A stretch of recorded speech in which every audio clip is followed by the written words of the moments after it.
बिस्मिल्लाहिर्रहमानिर्रहीम, अस्सलाम वालेकुम एवरीवन। आज हमारे किचन में बनने जा रही है शवारमा में जो यूज़ की जाती है रेड चिली सॉस।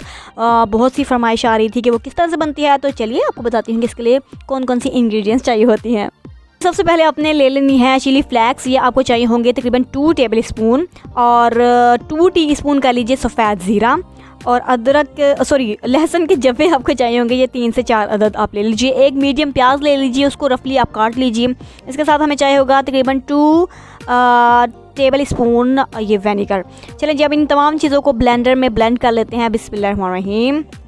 ये आप देख सकते हैं मैं डाल रही हूँ, और जनाब कर लेते हैं ब्लेंड। अगर बिजली नहीं आ रही तो फिर इसको कैंसिल कर दीजिए, नेक्स्ट डे आप इसको बना लीजिए। शुक्र अल्हम्दुलिल्लाह हमारी बिजली आ रही है भाई। अच्छा जी, अब जनाब करते हैं इसको फ्राई। थोड़ा सा मैं 2 टेबल स्पून बल्कि 1 टेबल स्पून कर लीजिए, क्योंकि कम है ये मैंने ऑयल डाल दिया है। गैस भी माशाल्लाह तो बड़ा ही अच्छा दिन जा रहा है, गैस भी आ रही है, बिजली भी आ रही है, बड़े मज़े हैं भाई।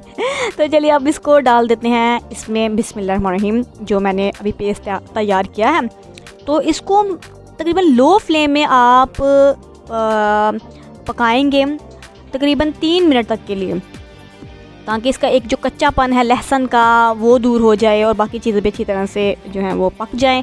सो पीपल 2 से 3 मिनट में इसको पकाने के बाद ये आप देखिए ज़बरदस्त सा रेड चिली सॉस जो कि शवारमा में इस्तेमाल किए जाते हैं। अगर आपको ये नहीं आता तो शवारमा बन नहीं सकता, तो आज मैंने आपको ये बता दिया है। ये देखिए मैं आपको ज़रा करीब से दिखाती हूँ। इसको बंद कर दिया, और लुक एट दिस, ये बिल्कुल तैयार है। तो आप ऐसा करिए, मेरे इस चैनल को अपनी खाला फूफा चाची नानी दादी सबके साथ शेयर कर दीजिए। मुझे इजाज़त दे दीजिए, दुआ में याद रखिएगा। बाय बाय, टेक केयर, अल्लाह हाफिज़।